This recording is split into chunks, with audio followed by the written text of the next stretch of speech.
Please subscribe and don't forget to press the bell icon to get notified whenever we upload a new video.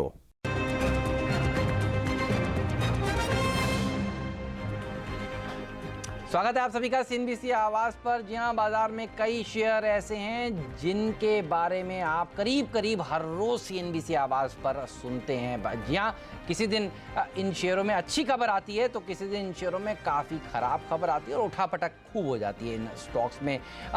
निवेशकों को हम आज बताने वाले हैं कि इन शेयरों में अब आपकी क्या रणनीति होनी चाहिए। जी हाँ, बाजार के इन ट्रेंडिंग शेयर्स में आपकी रणनीति क्या हो, ये है बड़ा सवाल और इसका जवाब देंगे हम आपको इस खास शो में। और सबसे पहले आपको बताते हैं कि कौन से वो स्टॉक्स हैं जहां पर सबसे ज़्यादा एक्शन देखने को मिल रहा है। फोर्टिस हेल्थ केयर, रजिया, ये वो स्टॉक है जो अलग अलग खबरों के चलते देखिए बस सुर्खियों में रहा और सबसे ज़्यादा सोशल मीडिया पर ये ट्रेंड हो रहा है। पंजाब नेशनल बैंक, और सबको पता है नीरव मोदी घोटाला जिसके चलते गीतांजलि जेम्स में लगातार लोअर सर्किट लग रहे हैं, इस पर भी बात होगी। पीसी ज्वेलर्स की भी चर्चा हम करेंगे जो कि ज्वेलरी सेक्टर में सबसे ज़्यादा खराब प्रदर्शन दिखाने वाला शेयर अब हो चुका है। टाटा स्टील भूषण स्टील को खरीद रहा है, अब क्या करना चाहिए आपको। जैकॉब पर भी देखिए एक बहुत ज़बरदस्त तेजी देखने को मिली है। बकरांगी में लोअर सर्किट लगने का सिलसिला जारी है, इस पर भी बात करेंगे शो में। और आईडीएफसी बैंक और कैपिटल फर्स्ट की भी चर्चा होगी। आईटीसी भी काफ़ी ट्रेंडिंग है, इस पर भी बात होगी। तो ये पूरे पैक पर आज हमारी नज़र रहने वाली है इस खास शो में।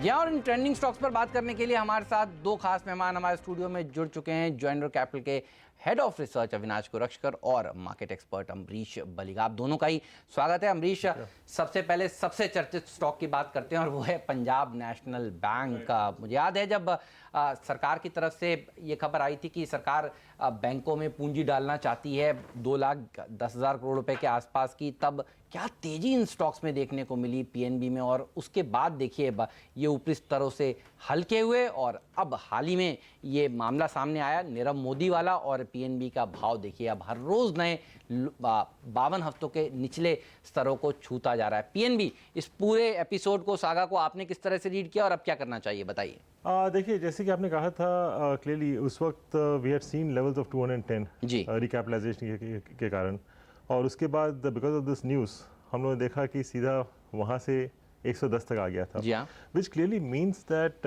जो भी अभी फ्रॉड हुआ है, I think that is in the price to a very large extent. यदि ये घोटाला जो हुआ है, if it goes up from 11,000 crore to 20,000 crore तो शायद और भी इफेक्ट आ जाए। यदि 11,000 करोड़ से फिर हम लोग देखते हैं कि घोटाला 11,000 नहीं था, उससे कम था, I think that should be positive. तो मेरा बोलने का ये है कि most of this is already there in the price, तो यहाँ से because of this going down further may not be really seen as such. तो मुझे लगता है कि इस लेवल पे one should look at buying.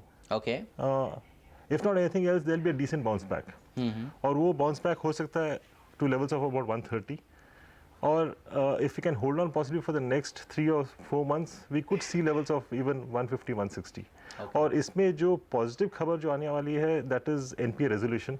एक तो है भूषण स्टील का, उसके कारण I think PNB will benefit to a certain extent, and also I think for overall PSU space, because of this fraud, I think there will be a lot of cleaning up happening as far as the processes are concerned. All right. So overall I think it should be positive from here on. ठीक बात है, और 11,000 करोड़ रुपए से ज़्यादा का मामला था, उससे ज़्यादा का तो मार्केट कैप इस बैंक ने गवा दिया है। तो अब यहाँ से और गिरावट की एक्सपेक्टेशंस नहीं है, लेकिन जिनकी वजह से ये फ्रॉड हुए थे, अब नीरव मोदी जी की वजह से हुए थे और मेहुल चौकसी की वजह से हुए थे। मेहुल चौकसी गीतांजलि जेम्स के प्रमोटर, और देखिए जैसे ही ये खबर आई उस दिन से जो लोअर सर्किट लगना शुरू हुआ है वो अब तक खुला नहीं है, और मैं देखता हूँ सुबह सुबह 8-10 हज़ार शेयर ही बिक पाते हैं और लोअर सर्किट लग जाता है गीतांजलि जेम्स में। डेट वाली कंपनी तो ये भी थी, और इनका एक आईपीओ भी आने वाला था, नक्षत्र का आईपीओ। अब वो तो खैर आना काफ़ी मुश्किल हो जाएगा। ये बताइए, अब जिसके पास अभी भी शेयर हैं गीतांजलि जेम्स के, उसको क्या करना चाहिए। अविनाश, आपका कॉल क्या है? नहीं, मुझे तो लग रहा है कि हेमंत, गीतांजलि जेम्स की फंडामेंटल्स तो अभी कोई देखेगा ही नहीं, क्योंकि इस प्रकार का जब भी फ्रॉड होता है तभी प्रमोटर की क्रेडिबिलिटी सबसे बड़ी होती है और स्टॉक में भारी बिकवाली अभी भी जारी रहेगी मेरे ख्याल से। अभी भी आपने सही कहा कि काफ़ी लोग हैं जो अभी भी सेलर है लेकिन अभी बेच नहीं पा रहे, तो मेरे ख्याल से जो भी भाव मिलता है ये शेयर से निकल जाए, because clearly branded jewellery space में काफ़ी दूसरे विकल्प है। अगर किसी को यहाँ पे रहना है तो टाइटन जैसा क्वालिटी प्ले है, लेकिन यहाँ पे फंडामेंटल्स पिक्चर में आते ही नहीं, क्योंकि जिस प्रकार का फ्रॉड हो चुका है आगे हमको लग रहा है कि और भी फॉरेंसिक इंक्वायरी होगी, इनके अकाउंट्स पे क्वेश्चन मार्क्स रेस करेंगे वेदर ऑडिटर्स ने भी कोई घपला किया है, तो मेरे ख्याल से निकल जाना ही ठीक रहेगा। और यहाँ पे ऑन एवरी राइज मैं समझता हूँ ऑन एवरी डिक्लाइन जो भी भाव है वहाँ से निकल के क्लियरली अपनी पोजीशन से एग्जिट करें। तो पहली बात तो अगर नीचे आ रहा है और आपको लग रहा है कि खरीद लें मामला सुलझ जाएगा, ऐसा कुछ नहीं होने वाला। दूसरी बात ये कि निकल जाएं जो भी भाव मिले आपको गीतांजलि जेम्स में। और देखिए जेम एंड ज्वेलरी से जुड़ा हुआ ये घोटाला है तो फिर पीसी ज्वेलर्स भी पिटता हुआ नजर आ रहा है। और पीसी ज्वेलर्स बहुत इंटरेस्टिंग स्टॉक इसलिए भी है क्योंकि जब कुछ दिनों पहले वकरांगी ने पीसी ज्वेलर्स के शेयर खरीदे, एक IT कंपनी ने एक ज्वेलरी कंपनी के शेयर खरीदे, उस वक्त कई लोगों ने कहा कि 100 करोड़ रुपए के आसपास के शेयर इस कंपनी के खरीदने की उनको क्या जरूरत पड़ी। और देखिए तब एक बड़ा करेक्शन इस स्टॉक में देखने को मिला, 600 रुपए से ये शेयर टूटा और संभला ही था कि देखिए फिर ये खबर आ गई नीरव मोदी वाली और अब इस स्टॉक में फिर से गिरावट देखने को मिल रही है। हालांकि इस नीरव मोदी ग्रुप का पीसी ज्वेलर्स के साथ कोई लेना देना नहीं है, लेकिन कहते हैं ये पूरा का पूरा सेक्टर के ऊपर अब थोड़े से मुश्किल का वक्त आ गया, क्योंकि बैंक्स जो हैं वो अब इस सेक्टर को नया कर्ज देने से थोड़ा सा दूर रहने वाले हैं या थोड़ी और ध्यान से कर्ज देने वाले हैं, कॉशियस होने वाले हैं। पीसी ज्वेलर्स ड्रीम रन था इस स्टॉक के लिए, ये बताइए अब क्या करना चाहिए? जो आपने क्लियरली बताया था कि I mean first of all it's because of Vakrangee connection के लिए करेक्शन आया था इनिशियल, और उसके बाद नीरव मोदी का जो फ्रॉड हुआ है because of which it is not PC jewellers alone, across the jewellery space would be under scrutiny. और मुझे लगता है कि इनके जो कॉस्ट ऑफ फंड्स है I think that will shoot up because most of the banks will not be willing to lend to the jewelry sector at least for a while. और इसमें I think the overall gainer would possibly be Titan, because Titan is not seen as a jewelry stock, it is seen as a Tata Group company. So I think that will be the only gainer, and across I think all the jewelers सबको problem हो सकता है, and the PC jeweler I think because of the way it has moved up, शायद जो correction आएगा यहाँ से further correction आएगा, I think it can take it to levels of about 250 और सो। तो फिर यहाँ पर और दिक्कत हो सकती है। और अगर आपको ज्वेलरी सेक्टर में कुछ खरीदना है तो पीसी ज्वेलर नहीं, गिरने पर आपको टाइटन खरीदना चाहिए। और टाइटन तो देखिए हाल ही में अब निफ्टी में भी शामिल होने वाला है। लेकिन एक और स्टॉक जो सबसे ज़्यादा ट्रेंड कर रहा था शेयर बाजार में, जी हाँ, हम आज बात कर रहे हैं ट्रेंडिंग स्टॉक्स की। पहले तो ये शेयर ट्रेंड इसलिए कर रहा था वकरांगी कि भाई यहाँ पर बड़े बड़े इन्वेस्टर्स अब इस शेयर को खरीदने के लिए आगे आ रहे हैं। मुझे याद है CLSA की एक रिपोर्ट भी आ गई थी तो लोगों का और कॉन्फिडेंस बढ़ गया कि देखिए अब CLSA जैसे बड़े ब्रोकरेज हाउस ने इसको कवर करना शुरू किया तो कंपनी में तो कुछ दम है। चली भी कंपनी और उसके बाद इसके जो असली जो रंग हैं वो सामने निकल कर आए। जी हाँ, वकरांगी में देखिए जिन लोगों ने शेयर रख रखे थे अपने पास, उन्होंने अचानक वकरांगी के शेयरों को बेचना शुरू कर दिया, कुछ कंट्रोवर्सीज के चलते जो प्रमोटर्स और इन्वेस्टर्स के बीच में हुई। और उसके बाद इस स्टॉक में जो लोअर सर्किट लगने का सिलसिला शुरू हुआ वो अभी भी जारी है। बीच में 1-2 दिन ये चला शेयर लोअर सर्किट लगने के बाद, जब कंपनी ने क्लैरिफिकेशन दिया कि वो अपनी पॉलिसीज़ को चेंज कर रहे हैं, लेकिन ये शेयर ने सबके होश उड़ा दिए, इतनी ज़ोर से बिकवाली हुई। और अभी भी देखिए इंस्टीट्यूशनल इन्वेस्टर्स इसको बेच रहे हैं और बड़ी बड़ी ब्लॉक डील्स हमें देखने को मिलती है। अमरीश, अब क्या करना चाहिए बताइए, और आपका कोई टारगेट है इस स्टॉक पर, कहाँ तक ये गिर सकता है? ये जो चला था 2 डिजिट से चला था, जी हाँ, अच्छी स्टोरी बनी थी और उस हिसाब से काफ़ी चल चुका था। पर जो कंट्रोवर्सीज हैं, I will not really comment on the controversies, but कुछ तो बताइए, मतलब हुआ क्या? दरअसल काफ़ी कंट्रोवर्सीज है, तो because of which I think this correction is going to continue further and much deeper. But I think I'll just comment on the business. जो story इन्होंने बनाया था on the business, basically helping the underbanked and the non-tech savvy. The question is how long India will remain underbanked and non-tech savvy. सबके पास अभी mobile है, so I think going ahead, possibly in the next 3-4 years, I don't think there'll be too many people in this segment of underbanked and not non-tech savvy. तो उसके बाद what will be Vakrangi's business model is the question. And the way, like I said, it had moved up. अभी technical issues भी हैं क्योंकि the larger investors funds are selling. तो मुझे लगता है कि immediately we could see levels of 150, but it's very much possible that we could see lower levels. यहाँ पर खबरें आई थी कि 50,000 करोड़ रुपए का मार्केट कैप हो गया है इस कंपनी का। और देखिए ये बड़ी बड़ी कंपनियों के मार्केट कैप को बीट करके आगे आने लगा था, लेकिन उसके बाद देखिए जो इनका जो मार्केट कैप था was higher than couple of telecom companies. Exactly, Idea से भी ज़्यादा मार्केट कैप था। तो आप समझ सकते हैं जब इस तरह की सुर्खियां कंपनी बताने लगे तो फिर दिक्कत की बात हो सकती है। वक्रांगी से दूर रहना चाहिए आपको।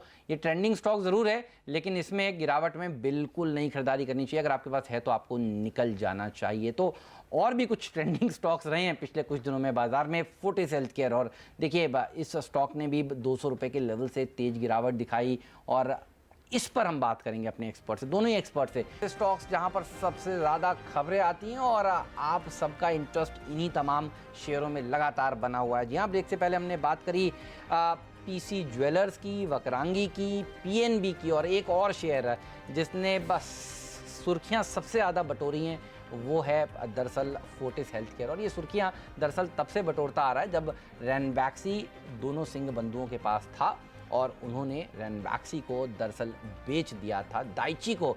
और दाइची ने कहा कि ये तो पूरी तरह से डिस्क्लोजर्स इन्होंने दिए नहीं।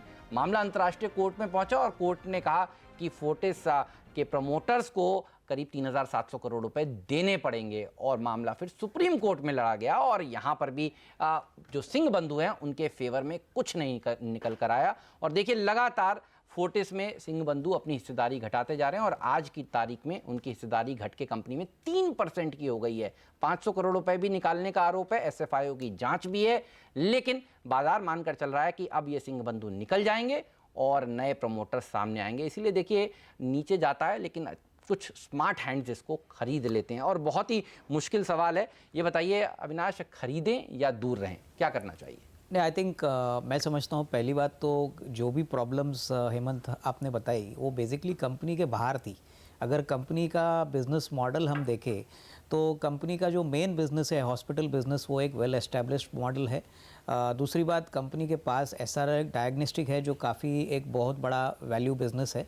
इसका डीमर्जर डेफिनेटली पक्का है। और अगर हम वैल्यूएशंस की बात करें तो हेमंत, इसका कंपैरिजन हम थायरोकेयर के साथ करें तो थायरोकेयर को करीबन 25 टाइम ईवी टू इबिटा का मल्टीपल मिलता है, जो होपफुली एसआरएल डायग्नोस्टिक को भी मिलेगा जब वो सेपरेटली लिस्ट होगी। रही बात हॉस्पिटल बिजनेस भी, तो करीबन 4,500 बेड की कैपेसिटी है फोर्टिस की, करीबन 2 करोड़ या 2.25 करोड़ की वैल्यूएशन अपोलो हॉस्पिटल को मिलती है। तो मोटा मोटी मैं समझता हूँ कि ऐसा ही वैल्यूएशन फोर्टिस को भी मिलना चाहिए। मेरे ख्याल से अगर निवेशकों का एकदम शॉर्ट टर्म व्यू है तो 1-2 क्वार्टर्स के लिए डेफिनेटली वोलेटाइल पीरियड हो सकता है, क्योंकि सेकंड और थर्ड क्वार्टर के नतीजे अभी तक आए नहीं हैं। कितना नुकसान और कितना लॉस इस क्वार्टर्स में आएगा पता नहीं, but overall long term potential के पॉइंट ऑफ व्यू से मुझे लग रहा है कि इस स्टॉक को डेफिनेटली कोई भी डिक्लाइन पे खरीदना चाहिए। हमको लग रहा है ये बिजनेस बहुत ही सॉलिड है, एसआरएल डायग्नोस्टिक वैसा अच्छा है। तो साल भर का नज़रिया देखें तो कम से कम 210-220 का टारगेट प्राइस पॉसिबल है। कहीं और ज़्यादा भी जा सकता है, बट मेरे ख्याल से नियर टर्म में ये triggers definitely play out. Assets अच्छे हैं और इन एसेट्स को खरीदने के लिए नए बायर्स मिल सकते हैं। मणिपाल का, टीपीजी का नाम आता रहा है, लेकिन अगला हफ्ता 28 तारीख का इंपॉर्टेंट दिन है। लेट्स सी इनके नंबर्स क्या निकल कर आते हैं। एक छोटी सी राय आपसे भी जानना चाहूँगा, लें या हट जाए? In fact I have been recommending Fortis for quite some time. Some of parts nearly 220 rupees का होता है। Okay. और इसमें मेन प्रॉब्लम था सिंह ब्रदर्स, उन लोग अभी निकल गए। सही है। So with that I think the real valuation should be achieved. पर भी for a trader I would suggest look at that range of 125, 130 to 160, 165. इस रेंज में you can trade, but as a investor I think anywhere closer to 135, 140 one should look at buying and hold on. चलिए, तो अब खराब खबरें बहुत आ रही हैं, लेकिन आप इसको कैश मार्केट में खरीद कर ज़रूर रख सकते हैं इस डील के एंटीसिपेशन में। एक और डील होने वाली है, टाटा स्टील भूषण स्टील के एसेट्स को खरीद सकता है। और आप देखिए टाटा स्टील में एक तरफा तेजी के बाद अब जैसे ही अनाउंसमेंट आया थोड़ा सा करेक्शन ज़रूर देखने को मिला, लेकिन भूषण स्टील के एसेट्स बहुत ही ज़बरदस्त हैं। एक्सपर्ट्स मानते हैं कि ये टाटा स्टील के लिए लॉन्ग टर्म में बहुत ही बेनिफिशियरी हो सकता है। अविनाश, बताइए quickly, Tata steel, Bhushan steel, आप कैसे देख रहे हैं? नहीं, मुझे लग रहा है कि टाटा स्टील होपफुली अगर भूषण स्टील के एसेट खरीदता है तो एक रेडीमेड प्लांट मिलता है, एक मॉडर्न प्लांट आता है, और मोस्ट इम्पॉर्टेंटली आज के मार्केट में कैपेसिटी बनाना एक नॉट ओनली कॉस्टली अफेयर है लेकिन समय भी लगता है। एक नए स्टील प्लांट को कम से कम 2-2.5 साल लगते हैं कमीशन होते होते। तो ये डील डेफिनेटली टाटा स्टील के लिए काफ़ी अट्रैक्टिव होगी क्योंकि right from day one production capacity मिलती है। और मुझे लग रहा है कि जिस प्रकार का हेयरकट बैंक्स ने एक्सपेक्ट किया है, अगर उससे कम होता है तो डेफिनेटली टाटा स्टील को रेडी कैपेसिटी मिलती है। हालांकि हाँ, ये बात सही है कि शॉर्ट टर्म में इस डील के लिए थोड़ा बहुत डेट टाटा स्टील को वापस इंक्रीमेंटली बोरो करना पड़ेगा, बट लॉन्ग टर्म में हमको लग रहा है ये ऐसे डील्स कम से कम 2 साल के बाद ही इसका पे बैक देखने को मिलता है। तो डेफिनेटली टाटा स्टील में हमारी राय है कि यहाँ से कोई भी कमज़ोरी है तो खरीदना चाहिए। करीबन 710-720 का नियर टर्म टारगेट है। भूषण स्टील के बारे में मैं यही कहना चाहूँगा कि इस कंपनी का डेट डेफिनेटली कम होगा, लेकिन share holders of Bhushan steel को कुछ ज़्यादा मिलेगा नहीं क्योंकि इंक्रीमेंटली एसेट जब सेल आउट होगा तब इनके पास कुछ बचेगा नहीं। और वैसे भी इस कंपनी मैनेजमेंट ने कभी भी शेयर होल्डर्स को कोई वैल्यू रिकॉर्ड करके दी नहीं है। तो मेरे ख्याल से यहाँ पे गिरने का चांस ज़्यादा है। जैसे ही डील अनाउंस होती है मेरे ख्याल से आपको भूषण स्टील में एक बिकवाली का प्रेशर देखने को मिल सकता है। ऑलराइट, और एक और डील, IDFC बैंक और कैपिटल फर्स्ट। अमरीश, ये बताइए अब इन दोनों शेयरों पर आपकी क्या राय है? इनफैक्ट मैं पॉजिटिव हूँ दोनों पे। In fact I am more positive on IDFC bank. Okay, although यदि रेशियो देखते हैं then there is still some amount of arbitrage between IDFC and Capital First where like Capital First looks cheaper. फिर भी मैं बोलूँगा IDFC इस लेवल पे लेना चाहिए because one clearly in this whole deal IDFC is bringing a good platform and a good balance sheet, और कैपिटल फर्स्ट लेके आ रहा है जो उनका रीच है। Secondly, in this whole deal, you're getting someone like Mr. Vaidyanathan, who's actually, an old banking hand, getting back into the driver's seat. I think this is going to be very positive for the, the overall venture. But the only reason जो मैं बोल रहा हूँ IDFC bank लेना चाहिए as compared to Capital First, क्योंकि इनका जो पहले का डील था with Shriram, that actually fell through. So that 0.5% chance of falling through यदि वो होता है then Capital First will be a bigger loser as compared to IDFC bank. और यहाँ पे दोनों ही शेयर चल नहीं रहे, आप देखिए। दोनों शेयर नहीं चल रहे, दोनों शेयर नीचे आ गए। बट देन मेरा यहाँ पे जो टारगेट है स्लाइटली लॉन्गर टर्म टारगेट है, एक 1 year plus is about 78 rupees because once the merger is through, which should be hopefully be done by October, तो उसके बाद I think we can really see the value emerging। ठीक बात है। और 12 जनवरी को 70 रुपये का भाव देखिए IDFC बैंक ने दिखाया, और अब देखिए शेयर का भाव कहाँ पहुँच गया है। और कैपिटल फर्स्ट ने 15 जनवरी को 902 रुपये का भाव दिखाया, और अब आप देखिए 670 के आसपास ये शेयर पहुंचता हुआ। तो डील के अनाउंसमेंट के बाद इन स्टॉक्स में तेज़ी नहीं देखने को मिल रही है फिलहाल, ये चीज़ आपको ज़रूर नोट करनी चाहिए। लेकिन ITC, जैकॉप, यहाँ पर क्या खबरें हैं और यहाँ पर क्या व्यू बन रहा है हमारे एक्सपर्ट्स का? एक और स्टॉक जो बजट से पहले भी और बजट के बाद भी फोकस में रहा, फ्लेवर में रहा, और वो है ITC। अब क्या करना चाहिए ITC में, ये है बड़ा सवाल। बताइए अमरीश, क्या करेंगे? लेना चाहिए, खरीदना चाहिए? हाँ, खरीदना चाहिए क्योंकि one this stock has underperformed through the rally, but then आगे जाके because of rural focus, one is they have a decently large agri business, और उनका जो FMCG बिजनेस है इसको बेनिफिट मिलेगा फ्रॉम द रूरल फोकस जो गवर्नमेंट का क्लियरली है। और लास्ट इतने डिकेड से जो इशू हो रहा था every time before the budget, cigarettes का जो लाइक हायर एक्साइज और टैक्स, वो शायद आगे जाके रहेगा नहीं, because once it is fixed now I don't think there be too much of tinkering. So from that point of view मुझे लगता है कि यहाँ से डाउनसाइड काफ़ी कम है ITC के लिए, वेयर अपसाइड मुझे लग रहा है कि over the next 9 to 12 months करीब 360 के आसपास मिल सकता है। खरीदिए जैकॉप। ITC साफ तौर पर ये राय निकल कर आ रही है, लेकिन जैकॉप इसने भी पिछले 1 साल में मालामाल किया है इन्वेस्टर्स को। कई सालों तक चला नहीं, लेकिन जैसे ही नवी मुंबई एयरपोर्ट की सुगबुगाहट बढ़ी, इस स्टॉक में ज़बरदस्त तेज़ी देखने को मिली। बताइए आप क्या करेंगे?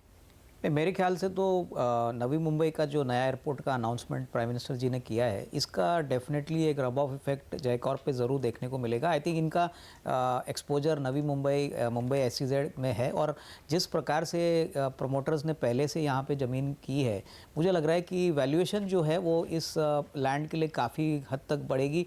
दिसंबर 2019 या 20 तक ये होपफुली फर्स्ट फेज़ कंप्लीट होने की बात है। यहाँ पे थोड़ा अगर डिले भी होता है हेमंत, तो मुझे लग रहा है कि ये वेल पोजिशन्ड है, और मेरे ख्याल से टाइम और पेशेंस इन्वेस्टर्स को इस स्टॉक में ज़रूर देखना चाहिए। हमारा मानना है कि कम से कम अगर 2 या 2.5 साल का आउटलुक है, तो मेरे ख्याल से यहाँ पे बहुत बड़े रिटर्न्स हो सकते हैं, बट नियर टर्म में नेक्स्ट 12 मंथ्स में हमको लग रहा है 210-220 का टारगेट पॉसिबल है। ऑलराइट, तो यहाँ से और तेजी बन सकती है। जैकॉब के ऊपर भी ज़रूर नज़र रखिएगा। तो ये तमाम ट्रेंडिंग स्टॉक्स पर हमने बात करी। बहुत बहुत शुक्रिया आप दोनों एक्सपर्ट्स का आज समय निकालने के लिए और इस चर्चा में शामिल होने के लिए। लेकिन आप बने रहिए CNBC आवाज़ के साथ। मुझे दीजिए इजाज़त। नमस्कार।